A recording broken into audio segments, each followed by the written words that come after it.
Isang batang henyo, isang alamat sa mundo ng baraha. Ito ang kwento na isang taong tinalo ang lahat maliban sa kanyang sarili. Ito ang kwento ni Stu Ungar.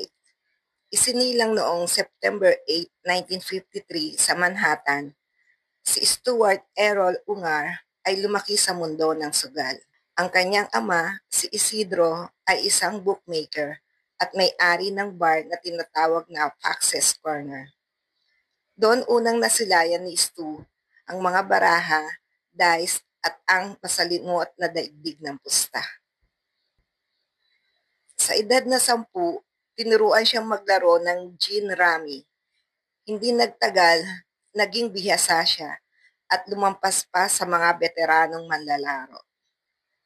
Magaling mag-aral si Stu, ngunit kinakailangan niyang huminto upang suportahan ang kanyang kapatid na babae at inang may sakit nang pumanaw ang kanyang ama. Sa edad na 15, nakilala niya si Victor Romano, isang kilalang tauhan ng mafia. Si Romano ang naging protector niya, kapalit ng 5% ng kanyang mga panalo. Dahil sa matatag na koneksyon at proteksyon, nagsimulang maglaro si Stu sa iba't ibang panig ng lungsod. Walang takot at laging nananalo. Ang batang henyo ay naging tanyag at hindi nagtagal, marami ang pumila upang subukang talunin si Stu. Ngunit wala ni isa ang nagtagumpay. Sa edad na 15, mukha lamang siyang batang 7 taong gulang. Ngunit sa kabila nito, agresibo ang kanyang estilo ng paglalaro. Madali niyang nababasa ang barahan ng kanyang mga kalaban, kaya't madalas niya silang mailagay sa alanganin. Pinupusta ni Stu ang kanyang mga panalo sa karera ng kabayo. Sa mga panayam sa kanya kalaunan, sinabi niyang mas nasisihan siya sa mismong proseso ng laro kesa sa premyong kanyang natatanggap. Tulad ng maraming sugarol, nagsimulang mabaon sa utang si Stu at hindi na siya kayang protektahan ng kanyang backer. Noong 1976, napilitan siyang lisanin ang New York at lumipat sa Miami, Florida, sa pag-asang makakahanap ng mas maraming aksyon doon. Ngunit makalipas lamang ang isang taon, noong 1977, nagtungo siya sa Las Vegas. Halos pagkarating pa lamang niya sa Las Vegas, agad siyang nanalo sa isang gin rummy tournament at nakakuha ng premyong $1,500. At umabot ito sa $50,000. Sa mahabang panahon, si Stu ay naging dalubhasa sa larong gin rummy. Ngunit dumating ang punto na umabot na sa napakataas na antas ang kanyang husay. Kaya pati ang pinakamagagaling na manloloko sa baraha ay umiwas na makalaban siya. Dahil dito, napilitan siyang lumipat sa larong blackjack. At muli namayani ang talento ni Stu sa larong ito. Hindi nagtagal, pinagbawal na siyang maglaro sa halos lahat ng blackjack tables sa buong Las Vegas. Dahil dito, nagpasya si Stu na mag-focus na lamang sa poker. Sa kanyang unang pag-upo sa high-limit table sa Las Vegas, kung saan $20,000 ang buy-in, natalo siya ng buo, ubos lahat ang pera niya. Pero makalipas lamang ang 1.5 araw, nanalo siya ng $47,000 sa parehong lamesa. Noong 1980, unang sumali si Stu sa World Series of Poker, WSOP. Dito, tinalo niya si Doyle Branson sa heads-up ng main event.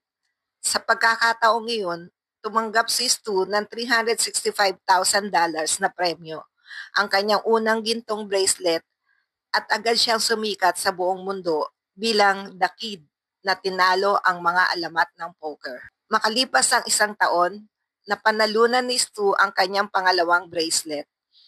At kinabukasan, muli niyang sinungkit ang kampyonado sa main event at nanalo ng $375,000, ang kanyang ikatlong WSOP trophy sa buong karera. Ito ay isang pambihirang tagumpay. Ngunit sa kasamaang palad, nagbunga rin ito ng negatibong epekto. Ang pangalawang sunod na panalo ay nagtulak kay Stu sa bingit at siya ay nalulong sa droga. Hindi rin naging madali ang buhay may asawa ni Stu Ungar. Noong 1982, pinakasalan niya si Madeline Wheeler na may anak ng si Richie mula sa unang kasal. Di nagtagal, ipinanganak ang anak nilang babae na si Stephanie at kinuha ni Richie ang apelyido ng kanyang amain. Ngunit hindi naging hadlang ang kasal para ipagpatuloy ni Stu ang isang magulong pamumuhay. Kasama na ang paggamit ng cocaine at pagsusugal. Dahil dito, nagiwalay sila ni Madeline noong 1986. 3 taon pagkatapos ng kanilang hiwalayan, nagpakamatay ang anak-anakan ni Stu. Isa itong trahedya na labis niyang dinamdam at lalong lumubog si Stu sa mas malalim na pagkalulong sa droga. Dahil sa kanyang pamumuhay, pansamantala siyang tumigil sa paglalaro ng poker at bumalik lamang sa mesa kapag wala na siyang pera. Isang kaibigan ni Stu na si Billy Baxter ang pumilit sa kanya na sumali sa WSOP main event noong 1997. Si Billy na rin ang nagbayad ng 10,000 na buy-in. Pagkalipas lamang ng ilang araw, naging kampiyon muli si Stu sa WSOP main event.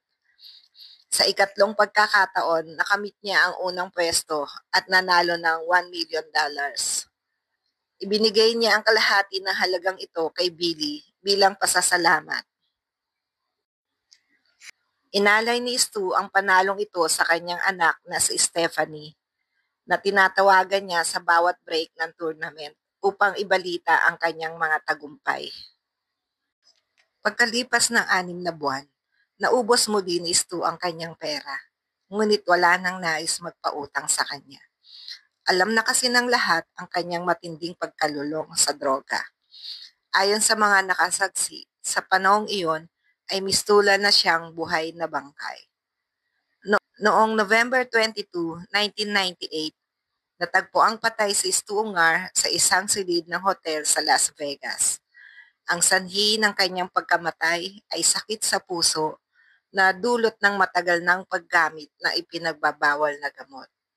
Gayunpaman, wala ni anumang bakas ng droga ang natagpuan sa kanyang silid.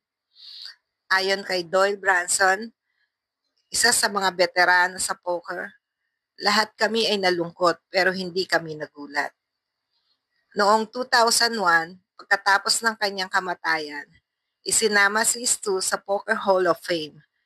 Hanggang ngayon, kinikilala pa rin siya ng maraming manlalaro bilang pinakamahusay na poker player sa kasaysayan.